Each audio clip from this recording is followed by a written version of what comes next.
25 പ്രഭാതമുരളി ബാബ്ദാദ മധുബൻ. ബാബ പറയുന്നു, മധുരമായ കുട്ടികളെ, ആരാണോ തുടക്കം മുതൽ ഭക്തി ചെയ്തത് 84 ജന്മങ്ങൾ എടുത്തിരിക്കുന്നത്, അവർ നിങ്ങളുടെ ജ്ഞാനം വളരെ താല്പര്യത്തോടെ കേൾക്കും, സൂചനയിലൂടെ മനസ്സിലാക്കും. ചോദ്യം: ദേവി ദേവതാ കുലത്തിലെ സമീപത്തുള്ള ആത്മാവാണോ അതോ അകലെയുള്ളതാണോ എന്നതിൻ്റെ തിരിച്ചറിവ് എന്തായിരിക്കും? ഉത്തരം: ആര് നിങ്ങളുടെ ദേവതാ കുലത്തിലെ ആത്മാക്കൾ ആയിരിക്കുമോ അവർക്ക് ജ്ഞാനത്തിൻ്റെ എല്ലാ കാര്യങ്ങളും കേൾക്കുമ്പോൾ തന്നെ ബോധിക്കും. അവർ കുഴങ്ങിപ്പോവുകയില്ല. എത്രത്തോളം വളരെയധികം ഭക്തി ചെയ്തിട്ടുണ്ടാകുമോ അത്രയും അധികം കേൾക്കുന്നതിനായി പരിശ്രമിക്കും. അപ്പോൾ കുട്ടികൾ നാടി നോക്കി സേവനം ചെയ്യേണ്ടത് ആവശ്യമാണ്. ഓം ശാന്തി. ആത്മീയ പിതാവിരുന്ന് ആത്മീയ കുട്ടികൾക്ക് മനസ്സിലാക്കിച്ചു തരുന്നു. കുട്ടികൾ ഇത് മനസ്സിലാക്കി ആത്മീയ പിതാവ് നിരാകാരമാണ്, ഈ ശരീരത്തിലൂടെ ഇരുന്ന് മനസ്സിലാക്കിച്ചു തരുന്നു. നമ്മൾ ആത്മാവും നിരാകാരമാണ്, ഈ ശരീരത്തിലൂടെ കേൾക്കുന്നു. ഇപ്പോൾ 2 പിതാവും ഒരുമിച്ചാണല്ലോ. കുട്ടികൾക്കറിയാം 2 ബാബയും ഇവിടെയുണ്ട്. 3ാമത്തെ പിതാവിനെ അറിയുന്നുണ്ട്. എന്നിരുന്നാലും അതിനേക്കാളും ഇത് നല്ലതാണ്, ഇതിനേക്കാൾ പിന്നെ ആ ഒന്ന് നല്ലതാണ്. നമ്പർ വൈസ് ആണല്ലോ. അപ്പോൾ ആ ലൗകികത്തിൽ നിന്നും ബന്ധം മാറി പിന്നെ ഈ 2 പേരുമായി ബന്ധമുണ്ടാകുന്നു.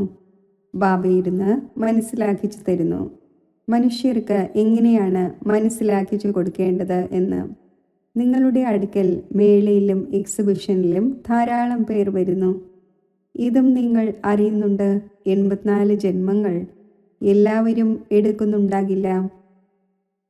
ഇത് എങ്ങനെ അറിയാൻ കഴിയും? ഇവർ 84 ജന്മങ്ങൾ എടുക്കുന്നവരാണോ അതോ 10 ജന്മം എടുക്കുന്നവരാണോ അതോ 20 ജന്മം എടുക്കുന്നവരാണോ എന്ന്.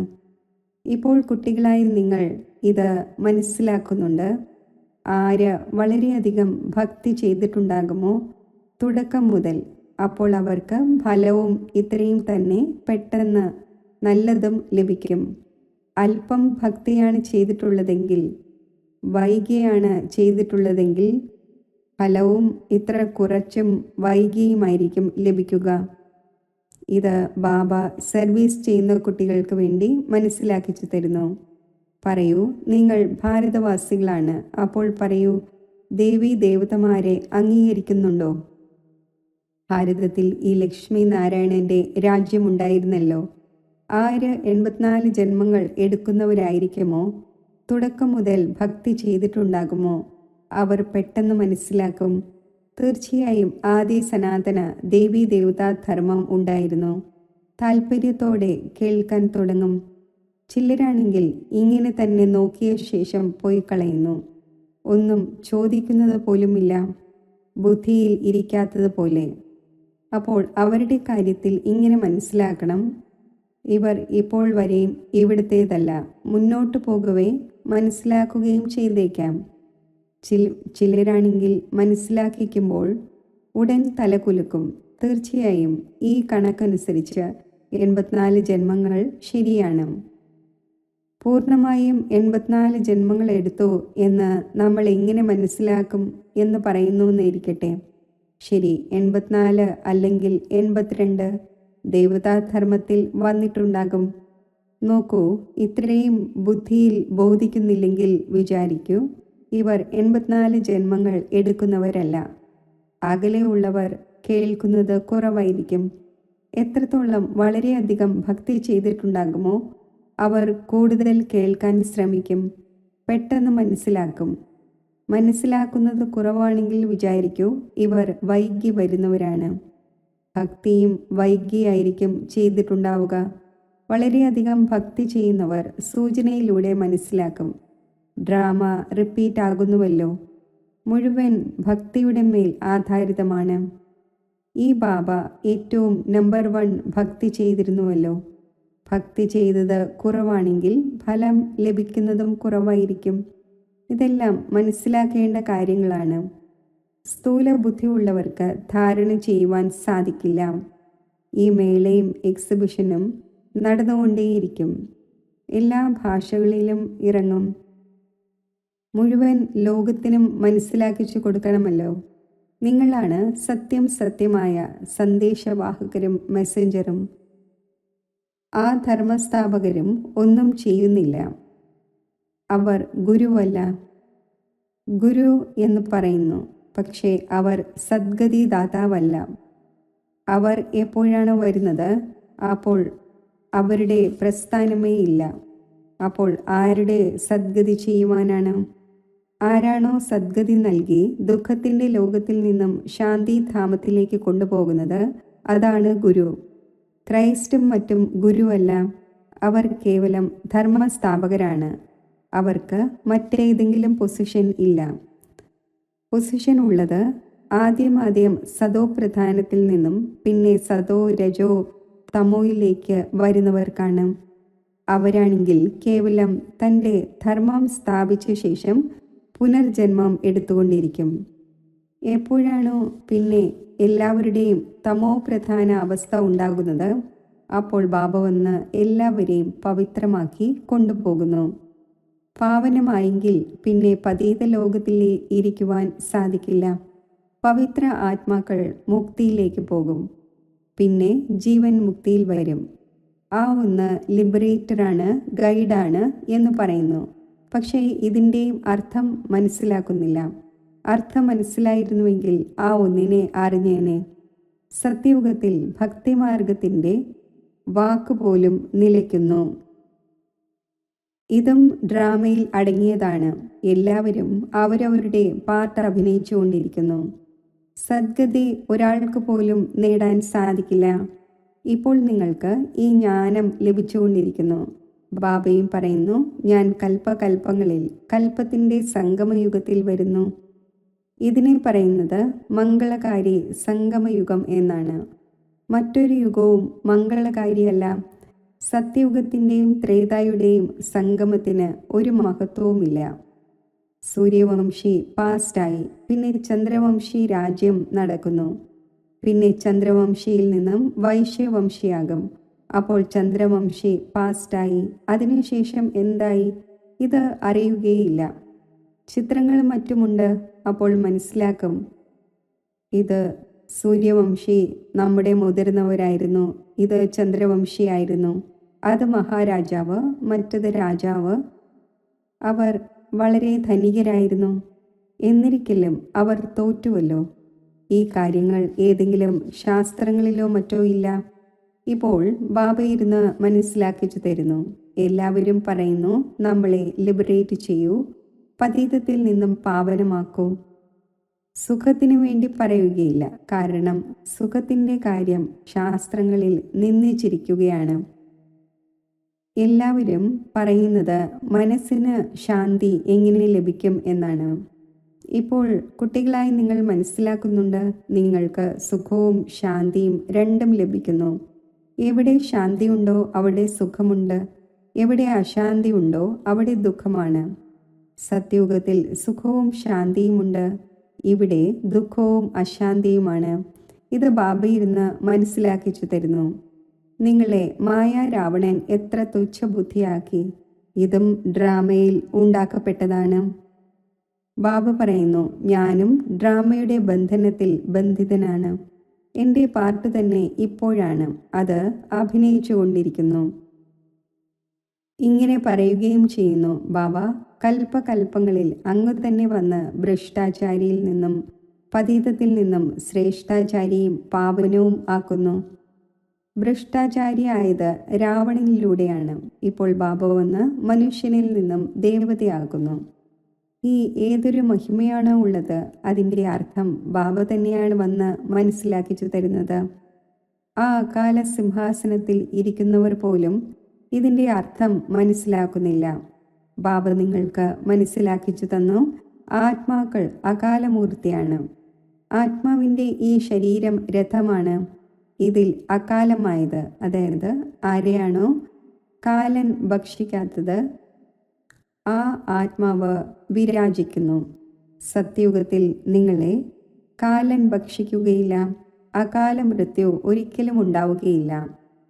അതേ അമരലോകമാണ്, ഇത് മൃത്യുലോകമാണ്. അമരലോകത്തിൻ്റെയും മൃത്യുലോകത്തിൻ്റെയും അർത്ഥം ആരും മനസ്സിലാക്കുന്നില്ല. ബാബ പറയുന്നു, ഞാൻ നിങ്ങൾക്ക് വളരെ സിമ്പിളായി മനസ്സിലാക്കിച്ചു തരുന്നു. കേവലം എന്നെ മാത്രം ഓർമ്മിക്കൂ, എങ്കിൽ നിങ്ങൾ പാവനമായി മാറും. സാധു സന്യാസിമാരും മറ്റും പാടുന്നു, പതീത പാവന. പതീത പാവനായ ബാബയെ വിളിക്കുന്നു. എവിടെ പോയാലും പതീത പാവനൻ എന്ന് തീർച്ചയായും പറയും. സത്യത്തെ ഒരിക്കലും ഒളിപ്പിക്കാൻ സാധിക്കില്ല. നിങ്ങൾക്കറിയാം, ഇപ്പോൾ പതീത പാവനായ ബാബ വന്നിരിക്കുകയാണ്, നമുക്ക് വഴി പറഞ്ഞു തന്നുകൊണ്ടിരിക്കുന്നു. കഴിഞ്ഞ കൽപ്പത്തിലും പറഞ്ഞിരുന്നു, സ്വയം ആത്മാവാണ് എന്ന് മനസ്സിലാക്കി എന്നെ മാത്രം ഓർമ്മിക്കൂ, എങ്കിൽ നിങ്ങൾ സദോപ്രധാനമായി മാറും. നിങ്ങൾ ഏവരും പ്രിയതമനായ എൻ്റെ പ്രിയതമ്മകളാണ്. അവർ പ്രിയതമയും പ്രിയതമനും ആകുന്നത് ഒരു ജന്മത്തേക്കാണ്. നിങ്ങൾ ജന്മജന്മാന്തരങ്ങളിലെ പ്രിയതമമാരാണ്. ഹേ പ്രഭു എന്ന് ഓർമ്മിച്ചു വന്നു. നൽകുന്നവൻ ഒരേ ഒരു ബാബയാണല്ലോ. കുട്ടികളേവരും ബാബയോട് തന്നെയാണ് ആവശ്യപ്പെടുന്നത്. ആത്മാവ് എപ്പോഴാണോ ദുഃഖിയാകുന്നത് അപ്പോൾ ബാബയെ ഓർമ്മിക്കുന്നു. സുഖത്തിൽ ആരും ഓർമ്മിക്കുന്നില്ല, ദുഃഖത്തിൽ ഓർമ്മിക്കുന്നു. ബാബ വന്ന് സദ്ഗതി നൽകൂ. ഇതുപോലെ ഗുരുവിൻ്റെ അടുത്തേക്ക് പോകുന്നു, നമുക്ക് കുട്ടിയെ നൽകൂ എന്ന്. ശരി, കുട്ടിയെ ലഭിച്ചുവെങ്കിൽ വളരെയധികം സന്തോഷമുണ്ടാകും. കുട്ടി ഉണ്ടായില്ലെങ്കിൽ ഈശ്വര നിശ്ചയം എന്ന് പറയും. ഡ്രാമയെ അവർ മനസ്സിലാക്കുന്നതേയില്ല. അഥവാ അവർ ഡ്രാമ എന്ന് പറയുകയാണെങ്കിൽ പിന്നെ മുഴുവനും അറിയേണ്ടതാണ്.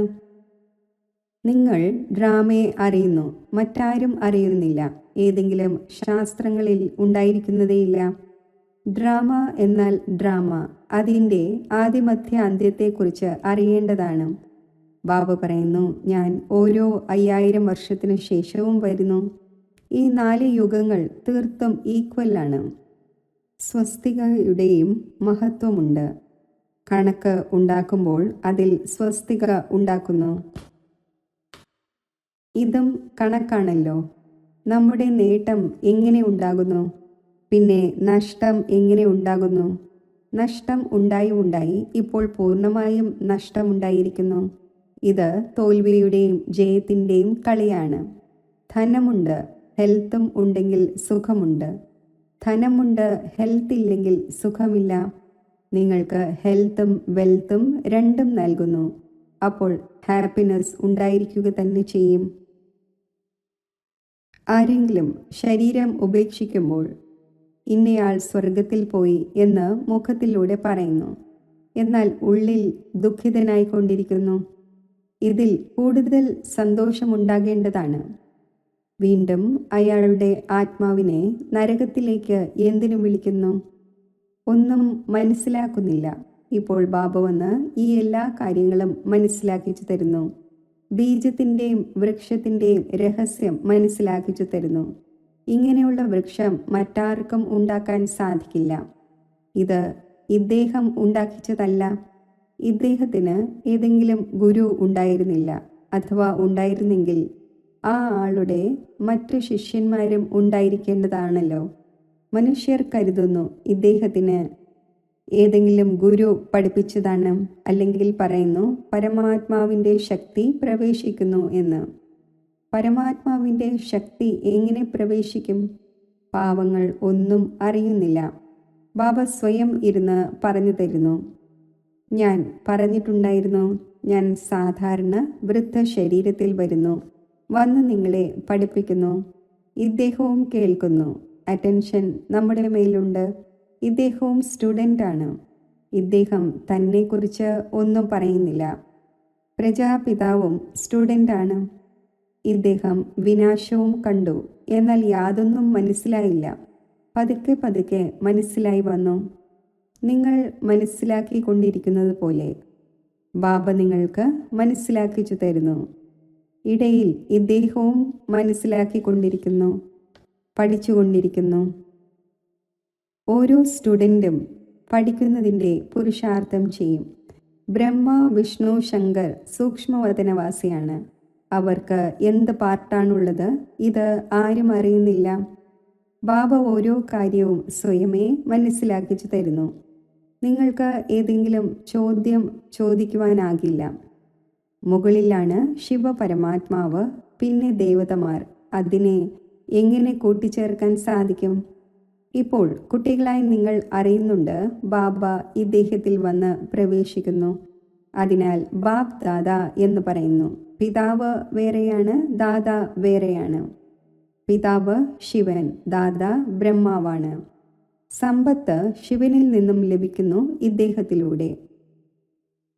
ബ്രാഹ്മണർ ബ്രഹ്മാവിൻ്റെ സന്താനമായി ബാബ അഡോപ്റ്റ് ചെയ്തിരിക്കുകയാണ് ഡ്രാമയുടെ പ്ലാൻ അനുസരിച്ച്.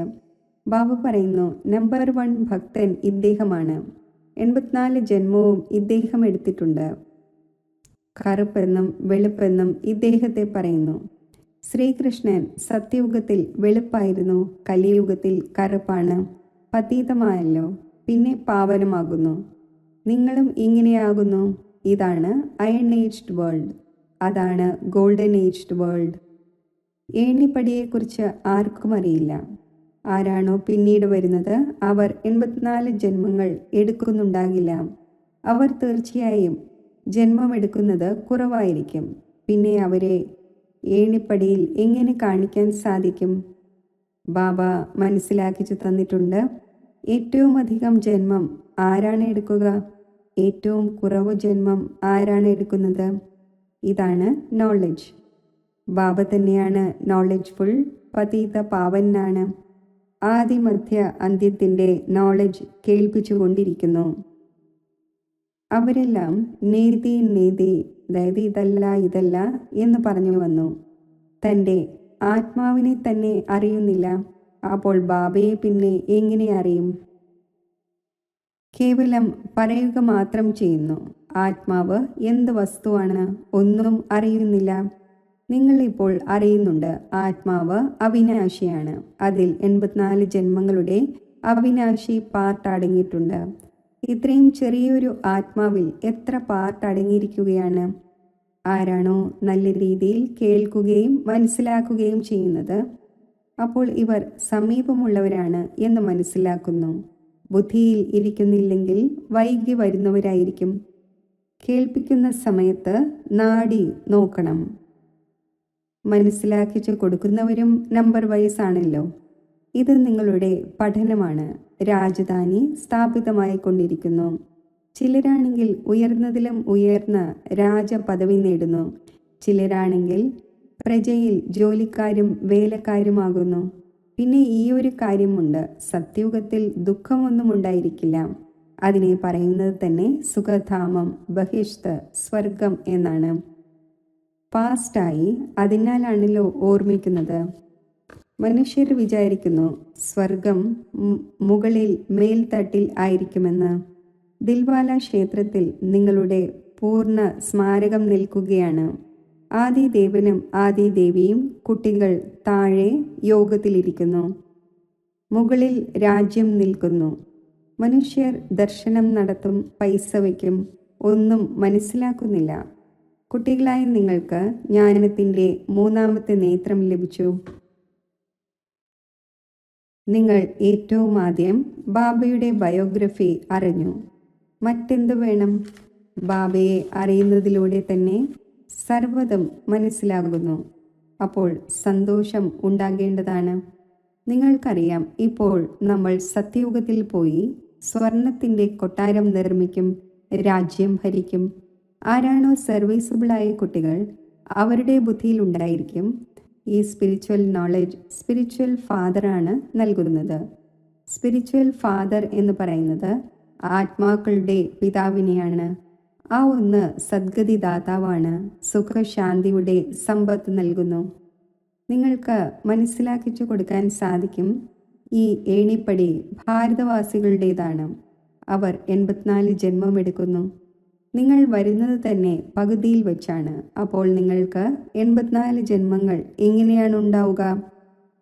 ഏറ്റവും കൂടുതൽ ജന്മങ്ങൾ നമ്മളാണ് എടുക്കുന്നത്. ഇത് വളരെയധികം മനസ്സിലാക്കേണ്ട കാര്യങ്ങളാണ്. മുഖ്യമായ കാര്യം തന്നെ ഇതാണ്: പതീതത്തിൽ നിന്നും പാവനമാകുന്നതിനായി ബുദ്ധിയോഗം യോജിപ്പിക്കണം. പാവനമാകുന്നതിൻ്റെ പ്രതിജ്ഞ ചെയ്ത ശേഷം അഥവാ പതീതം ആകുന്നുവെങ്കിൽ അസ്ഥികൾ പൂർണ്ണമായും ഒടിയുന്നു. 5 നിലയിൽ നിന്നും വീഴുന്നത് പോലെയാണ്. ബുദ്ധി തന്നെ മ്ലേച്ഛൻ്റെതായി മാറും. ഉള്ളിൽ മനസ്സ് നീറിക്കൊണ്ടേയിരിക്കും. വായിൽ നിന്നും ഒന്നും വരികയില്ല. അതിനാൽ ബാബ പറയുന്നു, സൂക്ഷിച്ചിരിക്കൂ.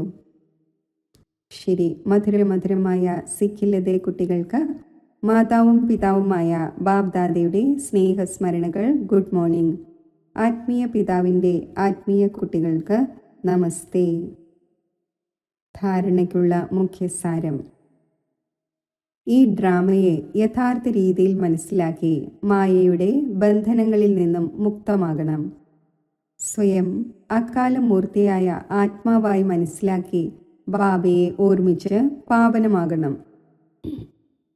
സത്യസത്യമായ സന്ദേശവാഹകരും മെസ്സഞ്ചറുമായി എല്ലാവർക്കും ശാന്തിധാമത്തിലേക്കും സുഖധാമത്തിലേക്കുമുള്ള വഴി പറഞ്ഞു കൊടുക്കണം. ഈ മംഗളകാരി സംഗമയുഗത്തിൽ സർവ ആത്മാക്കളുടെയും മംഗളം ചെയ്യണം. വരദാനം: ബാബയുടെയും സേവനത്തിൻ്റെയും സ്മൃതിയിലൂടെ ഏകരസസ്ഥിതി അനുഭവിക്കുന്ന സർവ ആകർഷണമുക്തരായി ഭവിക്കട്ടെ.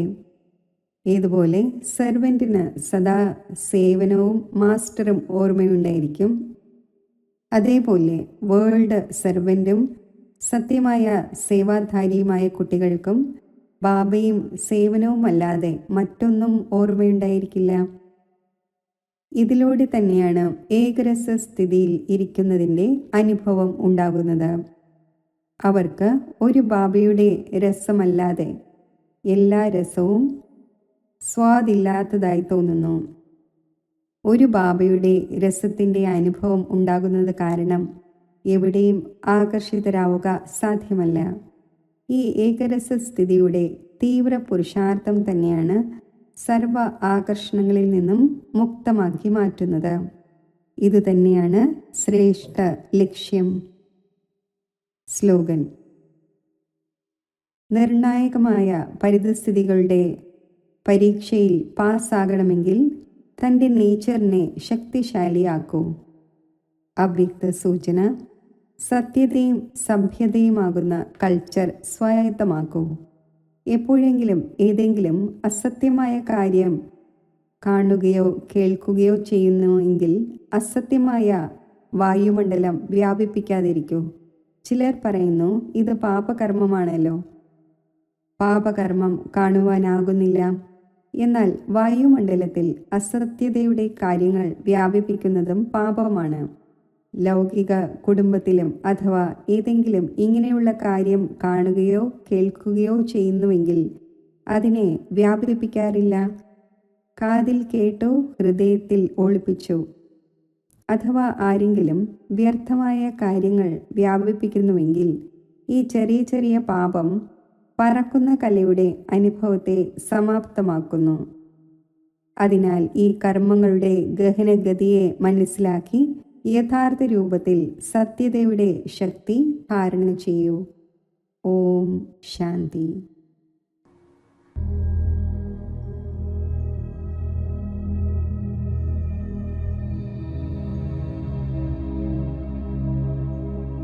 ഞാൻ ശാന്തസ്വരൂപ ആത്മാവാണ്. ശാന്തത എൻ്റെ നൈസർഗിക ഗുണമാണ്.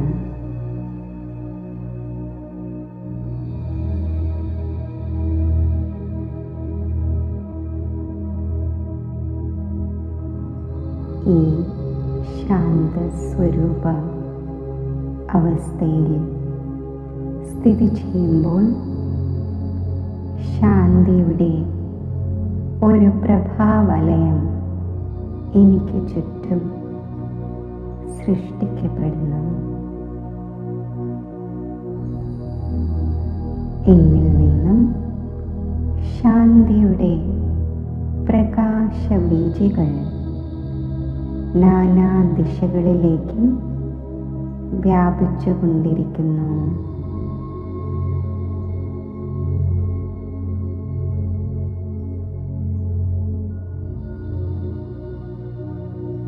ശാന്തിയുടെ അഗാധ തലങ്ങളിൽ എത്തിച്ചേരവേ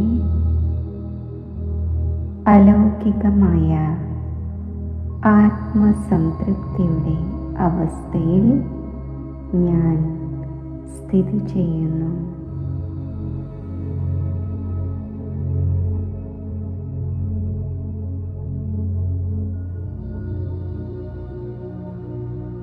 ആത്മാനുഭൂതിയുടെ ആഴങ്ങളിൽ സ്ഥിതി ചെയ്യുമ്പോൾ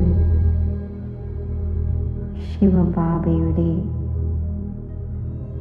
ദിവ്യ സാന്നിധ്യം എനിക്ക് അനുഭവപ്പെടുന്നു.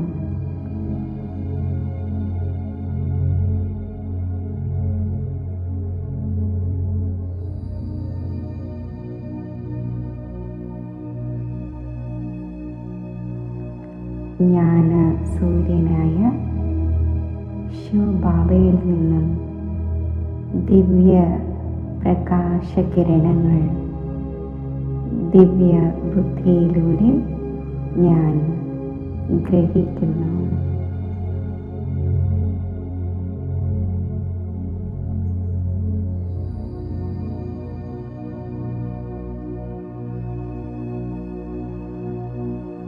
ശാന്തിയുടെയും പവിത്രതയുടെയും ശക്തി എന്നിൽ നിറയുന്നു.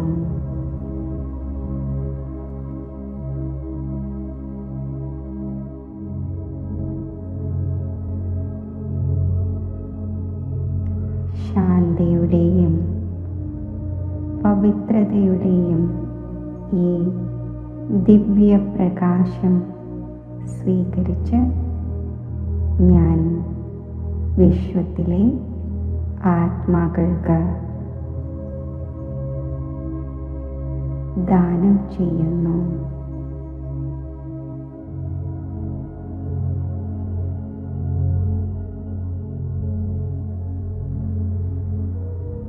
ഈ ദിവ്യ പ്രകാശം സമസ്ത വിശ്വത്തിലെ ആത്മാക്കളെയും സ്പർശിക്കുമ്പോൾ അവരും ശാന്ത സ്വരൂപ അവസ്ഥയിൽ സ്ഥിരത കൈവരിക്കുന്നു.